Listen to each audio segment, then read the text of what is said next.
अस्सलाम वालेकुम। चलिए आज मैं आपको यहाँ बनाना सिखाती हूँ शेज़वान सॉस, जो कि बहुत आसानी से आप घर में बना सकते हैं सिर्फ़ चंद चीज़ों से जो कि हमेशा आपके घर में मौजूद होती है।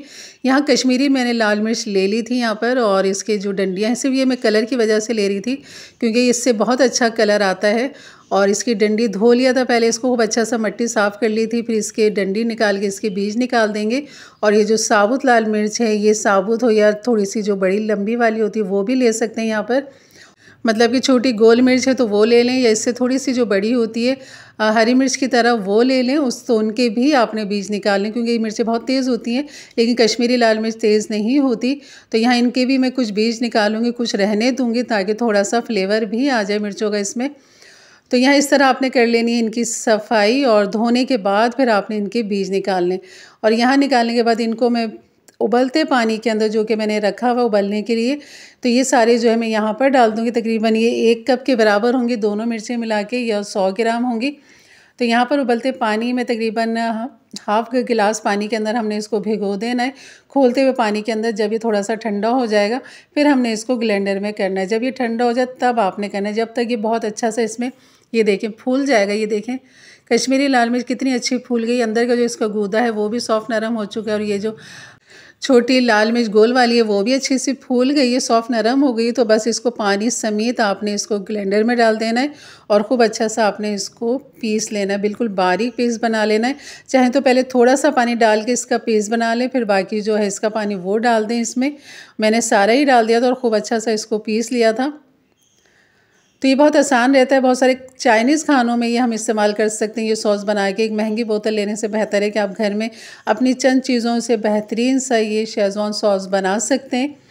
तो बस इसको ब्लेंडर कर लिया था, और इसके लिए हमें जो मज़ीद मसाले चाहिए, अदरक और लहसुन, यहाँ मैंने 1 टेबल स्पून ले लिया था। आप चाहें तो 2 टेबल स्पून ले सकते हैं, मतलब कि 2 टेबल स्पून लहसुन, 2 टेबल स्पून अदरक। अगर ज़्यादा आपको फ्लेवर पसंद है तो आप 2-2 टेबल स्पून ले लें। मैंने यहाँ पे 1 टेबल स्पून ले लिया था। और यहाँ पर डाल देंगे हाफ़ कप ऑयल के अंदर। जैसे ऑयल गर्म होगा हल्का सा आपने अदरक लहसुन डाल देना है। इसको हल्का सा हमने कलर देना है, लाइट गोल्डन करना है, जलाना नहीं है, मतलब डार्क नहीं करना है, इसको लाइट गोल्डन करना है।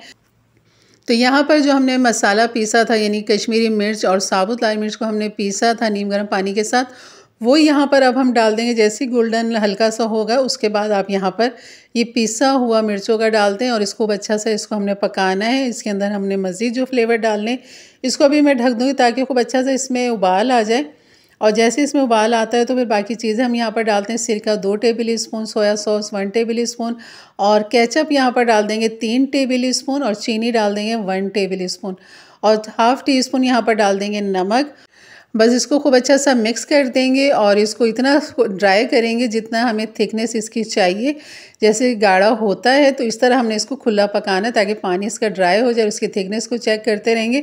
तो यहाँ ये तैयार था, अभी नीम गर्म है, अभी ये इतना है, और जब ये ठंडा होगा तो मज़ीद और ये गाढ़ा हो जाएगा। तो इंशाल्लाह कल इसी शेज़वान सॉस के साथ मैं रेसिपी कल आपको दूंगी, इसकी शेज़वान चाउमीन बनाएंगे इंशाल्लाह। और कल रेसिपी ज़रूर देखिएगा, बहुत मज़े की बनती है, बहुत आसान तरीके से आपको बनाना सिखाऊंगी। तो ये सॉस बना के रखिए क्योंकि आगे बहुत सारी रेसिपी हमने इसके साथ बनानी है। तो इंशाल्लाह मिलते हैं फिर एक अच्छी नई रेसिपी। तब तक के लिए इजाज़त दें, अपना ख्याल रखें, दुआ में याद रखें। अल्लाह हाफ़िज़।